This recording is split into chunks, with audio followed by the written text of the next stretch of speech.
Cita-cita anak berbenturan dengan orang tuanya atau ada preferensi yang berbeda pada anak-anak ketika dalam satu hal. Kapan kita boleh memaksakan, kapan tidak. Jadi gini ibu-ibu sekalian. Saya pernah melihat ada beberapa orang tua merasa bahwa kalau anaknya tidak jadi ulama maka dia orang tua yang gagal. Paham ya? Teman-teman saya biasanya para ustadz, dia pengen semua anaknya jadi ulama. Kalau tidak jadi ulama dia sedih banget. Malah dia bilang, kamu tuh kalau nggak mau jadi ulama, kalau nggak sekolah di Al-Azhar, ibu dan bapak tuh sedih. Ibu dan bapak tuh rasanya nggak rela dan segala macam. Dan ternyata tanpa dia sadar itu membebani pada anak. Yang perlu saya kasih tahu ibu-ibu sekalian, yang perlu ibu-ibu lakukan adalah memastikan anak-anak ibu-ibu sekalian dan bapak-bapak sekalian senantiasa ada di jalan Allah. Dakwah itu tidak melulu jadi ulama. Paham sampai di sini?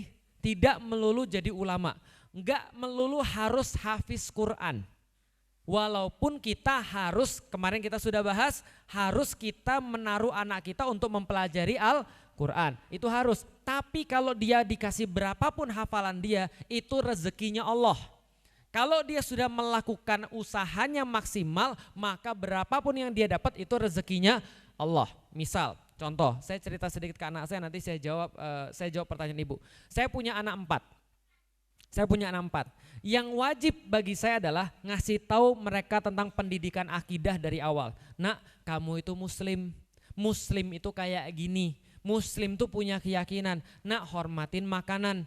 Karena makanan itu disuruh dihormati oleh Allah. Nak, makanan ini adalah bukti yang paling jelas bahwa Allah tuh sayang sama kita. Hormati makanan, bersyukur pada Allah tiap kali kita dapat makanan. Nak, duit itu bukan ada apa-apanya. Jangan pernah banggain duit. Jangan pernah nanti kalian gede, kalian banggain duit di depan Abi. Kenapa? Abi gak bakal bangga dengan kalian punya duit. Nak, yang paling penting itu ada 2, sholat, Quran. Nak, pokoknya jangan tinggalkan sholat, jangan tinggalkan Quran. Besok Abi nanti dikubur di bawah tanah. 2 itu yang bisa kalian kirimkan ke Abi. Quran kalian, sholat kalian, jangan itu yang bisa saya lakukan. Ketika mereka sudah gede, saya akan pilihkan sekolah yang terbaik. Yang itu ada 3 hal. Pertama, ulamanya benar. Yang kedua, ngajarin Al-Quran dan hafalannya dan pemahamannya. Yang ketiga, ngajarin sejarah. Itu yang saya berikan. Setelah saya berikan itu semua, nanti ada preferensi-preferensi. Ada preferensi-preferensi.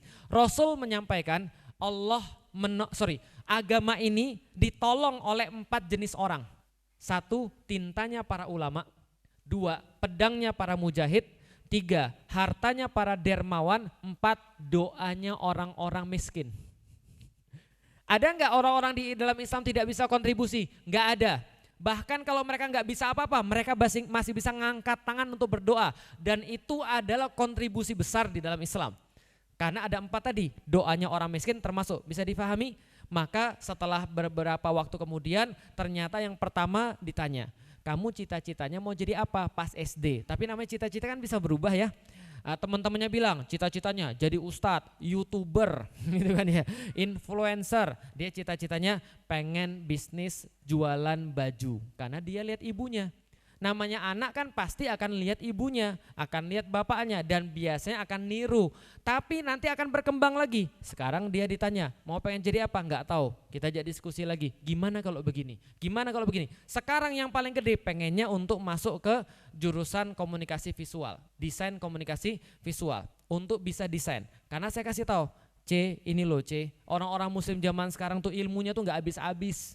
Ilmunya tuh banyak, kitab itu wah berhamburan, cuman orang-orang gak mau baca kitab. Cece harus anterin materi ini menjadi sesuatu yang mudah bagi mereka. Bikin anime kek, bikin desain kek, bikin komik kek, atau apa kek Cece bisa lakukan. Maka coba desain komunikasi visual, karena ke depan nanti akan ada lebih banyak lagi dakwah perlu itu. Dia mau coba.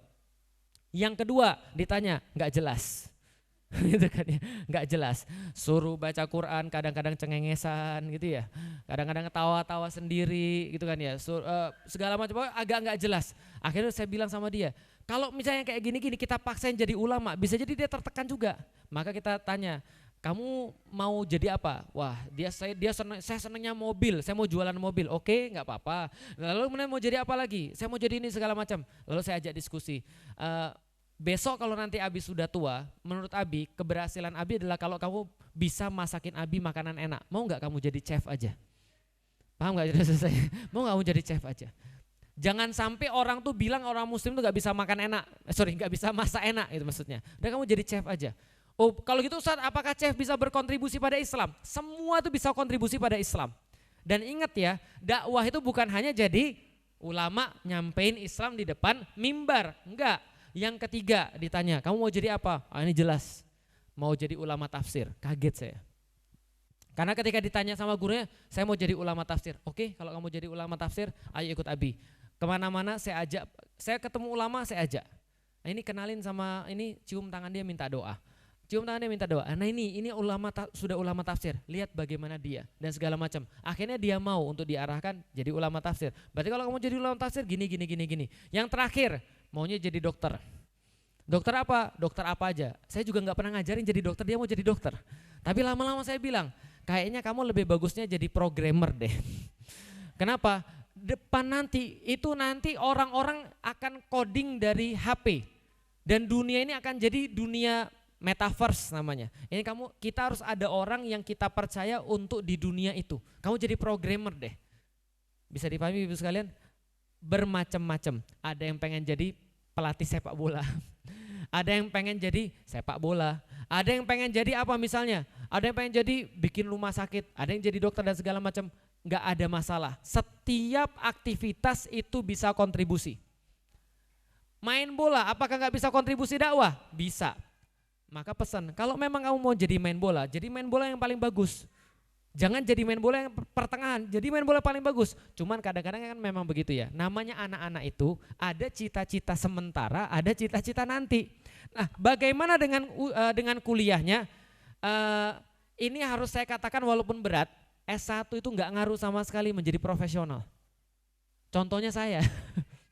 S1 tuh enggak sama sekali ngarahin kita jadi profesional loh, serius. Tapi bukan berarti Anda enggak harus, kalau gitu kita enggak usah kuliah dong. Enggak juga. Tahu enggak yang paling penting dari S1 itu apa? Melatih pola pikir. Itu penting. Maka anak-anak Anda jadikanlah S1. Itu di situ dia belajar pola pikir yang baik, dia belajar networking di sana dan seterusnya. Nah, hanya saja kadang-kadang memang betul. Kita punya keinginan, anak kita punya keinginan. Disitulah namanya komunikasi. Dek, kalau nanti kamu jadi pemain bola bukan apa-apa. Adik kepikir enggak, kalau main bola kan nanti kan bisa hobi. Ketika adik jadi kayak Ustadz Felix misalnya, apakah enggak bisa main bola? Bisa juga walaupun sakit pinggang, paham ya? Artinya bisa juga main bola tetap, itu kan hobi. Ada orang, saya mau jadi gamers, ada, arahin kalau mau jadi gamers, itu penting. Ada beberapa ustadz, teman-teman ustadz, anaknya itu mau jadi gamers. Saya bilang kalau mau jadi gamers, arahin benar. Jangan jadi gamers, langsung jadi developer sekalian. Karena ini penting ini. Ibu-ibu bingung, gimana Ustaz cara pentingnya orang main game itu Ustaz? Nah, itulah memang pelan-pelan kita jelasin. Tapi enggak semua orang harus jadi gamers juga. Paham sampai di sini? Ada lagi apa lagi yang penting juga? Bikin film. Coba bayangin, Hollywood bisa memperkenalkan LGBT dari mana? Film. Kita bikin apa film? Enggak ada. Sekali bikin film yang enggak masuk akal kita, gitu kan ya. Filmnya apa? Ganteng-ganteng sering gila dan seterusnya. Sekali bikin film yang aneh-aneh kayak gini. Apa? Kuntilanak itu kan ya. Apalagi tali pocong kuntilanak kan gitu. Gimana cerita tali pocong kuntilanak itu? Apa? Suster keramas, ngesot. Suster keramas sampai ngesot dan segala macam. Itu loh maksudnya. Yang gak mendidik. Ada gak sih yang bisa buat film sampai kayak orang Korea buat film? Yang bisa menguasai dunia entertainment dalam waktu 20 tahun, kita perlu orang-orang kayak gini. Kenapa? Di dalam Al-Quran kata-kata al-yauma akmaltu lakum dinakum, pada hari ini telah kusempurnakan agamaku, didahului dengan al-yauma ya'isal ladzina kafaru min dinikum, hari di mana orang-orang kafir berputus asa dari agama kalian karena mereka lihat seluruh yang terbaik ada di agama kalian. Cek pas Rasul meninggal. Itu semua ahli terkumpul di Madinah. Anda mau sebut apa? Ahli pengobatan ada di Madinah.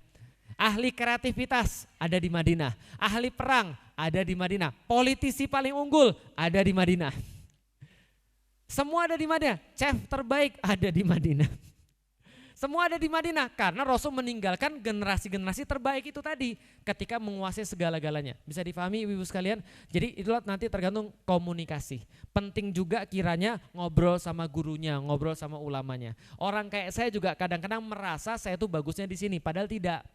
Makanya saya datang ke ulama, Ustadz, saya itu bisa moto, saya itu bisa nyari uang, saya itu bisa ngisi, saya itu bisa bikin komik, saya itu bisa begini. Kira-kira saya itu harus melakukan apa Ustadz?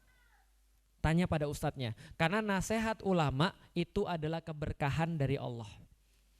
Bisa dipahami ya? Nah jadi kira-kira itu adalah jawaban yang tadi bagaimana cara menyesuaikan komunikasi. Tapi tidak ada satupun bidang yang kita tidak bisa kontribusi di dalam agama Allah. Yang gak bisa ya maksiat itu gak bisa. Tapi selama itu gak maksiat insya Allah itu bisa. Yang berikutnya, bolehkah visinya itu dunia, nyari harta sebanyak-banyaknya. Lalu kemudian untuk kita berikan ke jalan Allah, itu bukan visi dunia, itu namanya visi akhirat. Jadi gini, Abdurrahman bin Auf tahu? Itu dikisahkan, kemarin dikisahkan sama ustadz saya dalam satu kitab setelah dikumpulkan. Tahu nggak berapa infaknya Abdurrahman bin Auf selama hidupnya? Itu lebih daripada minimal 40.000 dinar. Hitunglah berapa? 1 dinar berapa? 4,25 gram emas. 1 gram emas berapa ibu? 1 gram emas 1 juta. Berarti 4,25 4.025.250.000 itu 1 dinar. Berapa tadi? 40.000 dinar. Hitung sendiri di rumah. Dan Abdurrahman bin Auf itu dijamin oleh Rasulullah masuk ke surga. Karena agama ini salah satu jihadnya adalah jihad harta. Maka Allah bilang innallaha ashtara minal mu'minina amwalahum wa anfusahum bi anna lahumul jannah. Surga itu dibeli dengan 2. 1 dengan harta, 2 dengan jiwa. Anda gak punya jiwa, Anda keluarkan harta Anda. Anda punya dua-duanya, keluarkan harta, keluarkan jiwa. Gak punya harta keluarkan jiwa, gak punya jiwa keluarkan harta, atau dua-duanya sekaligus. Itu adalah jihad di dalam Islam. Jadi kalau ibu punya anak dan bisa dijamin, dan ini memang lebih susah, ingat ya ibu-ibu sekalian, orang yang gak punya duit sama orang yang punya duit lebih susah mana ngeluarin duit? Yang lebih susah mana yang ngeluarin duit? Yang miskin lah Ustadz? Enggak, orang kaya itu lebih pelit daripada orang miskin. Kok tahu Ustadz? Karena ujian kaya lebih susah daripada ujian miskin. Berapa banyak di antara kita? Mau bukti? Mau bukti? Coba lihat. Orang kalau lagi miskin, ngutang, gampang gak? Tolong saya, bener-bener saya perlu banget nih. Kalau nggak ada saya bisa misalnya mati atau saya apalah. Akhirnya pinjem uang. Dia pinjem uang taruhlah 5 juta. Begitu dia dapat uang 5 juta lagi, ya. Begitu dia dapat uang 5 juta lagi, biasanya dibalikin atau tidak? Dia merasa 5 juta ini punya dia. Padahal 5 juta ini bukan punya dia. Kan dia minjem duit orang. Dapat, ini kan duit orang nih. Tapi dia merasa kenapa gue harus bayar? Paham ya? Orang baru punya duit 50 juta, disuruh ngeluarin zakat, mudah. Kenapa? Zakatnya cuma 2,5%. 2,5% daripada 50 juta berapa? Gampang. Coba Anda punya duit 50 miliar. Mulai mikir Anda, ini setara mobil baru Pak. Paham ya? Godanya lebih panjang itu. Kalau cuma 50 juta keluarin 2,5% ya udahlah ya kali ya. Ini punya duit 100 miliar misalnya. Itu bisa beli apa itu? 2,5% daripada 100 miliar itu berarti 2,5 miliar. Dapat rumah Bu. Keluarin enggak? Agak mikir kita. Gimana Ustadz kalau saya sebelum haulnya itu saya kemudian punya uang di bawah itu. Apakah saya keluar? Enggak usah keluar Bu. Akhirnya diakali zakatnya. Bisa dipahami? Berarti orang-orang yang punya uang tuh kadang-kadang lebih susah keluar. Makanya jihad harta itu termasuk yang mendapatkan surga. Hati-hati. Maka kita boleh mendidik. Saya didik anak saya juga begitu. Kenapa kamu harus bisnis? Lihat Abi dan Umi yang bisnis. Ini yang kita bisa lakukan untuk Islam. Padahal kita itu bisnis cuma dari pas kita nikah. Abi baru masuk Islam mau 18 tahun. Umi baru sadar dengan Islam ketika kuliah. Kamu dari awal kita didik dengan Islam. Buat bangga dengan Islam. Pengenan Abi dan Umi adalah kalau kamu sudah bisnis dari awal, kamu bakal punya uang lebih banyak untuk ngasih lebih banyak pada dakwah. Nah itu susahnya kita memang itu. Makanya kita contohin dari awal. Apa misalnya saya contohin? Saya selalu bilang sama anak saya. sebagus-bagus rumah kita, maka masjid harus lebih bagus. Jangan sampai masjid itu lebih jelek daripada rumah kita. Itu salah satu contoh pada anak. Kenapa? Begitu rumah kita lebih bagus, malas kita ke masjid. Gitu kan ya, suruh itikaf nggak mau lagi, akan ada rumah. Nah, begitu kemudian rumah kita lebih bagus, lantas kita merasa bahwasanya ya ini harus prioritasnya. Enggak, prioritas kita adalah dakwah. Maka saya selalu bilang pada mereka, kalau kamu mau beli barang untuk kamu sendiri, perhitunganlah kamu. Perlu atau enggak, ini ada enggak yang lain produk penggantinya, ada yang enggak lebih murah dan segala macam. Tapi saya bilang, kalau untuk dakwah beli yang paling bagus. Kalau untuk dakwah gak usah mikir, keluarin yang terbaik. Kenapa? Karena ini untuk dakwah. Nah itu yang kita coba ajarkan, karena apa ya? Ujian orang yang punya duit itu lebih parah daripada nggak punya duit. Oke, itu yang terakhir. Jadi boleh ibu, ahlan wa sahlan. Dakwah sangat menunggu orang-orang kaya yang mau ngasih uangnya pada Islam. Serius. Makanya kan kalau ada orang tuh berpikir gini, andaikan aku jadi kaya nih, aku pasti akan ngeluarin itu untuk Islam. Nah kalau ada orang mikir begitu, itu bagus banget. Karena itu termasuk yang saya pikirin. Dulu saya nggak punya laptop. Dulu saya mau dakwah nggak punya proyektor. Dulu saya mau dakwah nggak punya yang saya inginkan. Saya mikir apa? Nanti kalau saya punya duit ya, saya akan fasilitasi orang untuk dakwah.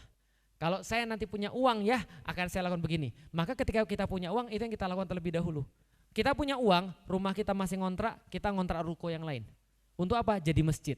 Untuk jadi markas dakwah. Karena itu yang kita inginkan. Jadi siapin dulu, ini tipsnya bagi orang-orang yang mau kaya. Siapin dulu jawabannya sebelum minta sama Allah. Siapin dulu apa? Karena summa latus alunna yauma idzin anin naim. Nanti akan dimintai pertanggungjawaban atas seluruh kenikmatan yang Allah kasih. Jadi kenikmatan itu akan Allah tanyain semuanya. Siapin dulu jawabannya. Ada suatu waktu saya pernah dengar cerita, tahu Gus Baha? Gus Baha itu pernah temu dengan jamaahnya di pasar. Lalu kemudian jamaahnya bilang, Gus tolong saya didoakan jadi orang kaya. Terus Gus Baha bilang, saya nggak mau.